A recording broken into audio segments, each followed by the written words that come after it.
Defunct startup Sidecar sues Uber, hell-bent on stifling competition.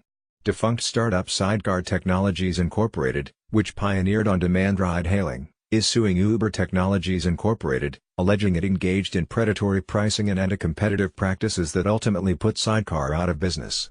The lawsuit, filed in U.S. District Court in San Francisco on Tuesday morning, claims Uber became hell-bent on stifling competition from ride-hailing apps, and used subsidies and made fake ride requests to competitors in a bid to dominate the market. Sidecar went out of business in December 2015 and sold its assets to General Motors Company in 2016. The lawsuit comes after Uber made a confidential filing for an initial public offering last Thursday and is the latest in a long line of legal disputes targeting Uber, which has battled drivers and rival companies. The latest complaint was brought by ASC Innovations Incorporated, the successor to Sidecar after it was shuttered.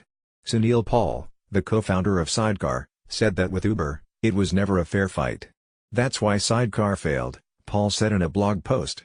And it's also why both drivers and passengers are left with higher prices and fewer choices today. Now it is clear that Uber's predatory and anti-competitive strategy worked. Sidecar alleged in the lawsuit that Uber's senior officers and executives directed clandestine campaigns to place fraudulent ride requests on the Sidecar app. Drivers were so inundated with requests that rides were cancelled before they could arrive at their destinations.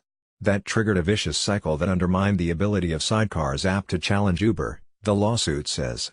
Sidecar launched a ride-hailing service in 2012, and was the first app to show passengers the price before they booked a ride and to match passengers for carpooling. Uber, which was founded in 2009 and had operated a black car service with professional drivers, launched its lower-cost ride-hailing service in 2013. Ride service Lyft also began in 2012, with all three companies headquartered in San Francisco. Uber gave bonuses and other subsidies to drivers and reduced fares to passengers and lost money on every ride, according to the lawsuit. Uber intentionally sustained near-term losses that were designed to drive Sidecar out of the market while Uber acquired a dominant market position, the lawsuit says. In 2015, Uber passengers were only paying about 40% of the cost of rides. By the end of 2015, Uber had raised $6.9 billion from private market investors, and Lyft had more than $1 billion in funding. According to data firm PitchBook Incorporated, Sidecar had raised about $43 million, hardly able to compete in a subsidy war.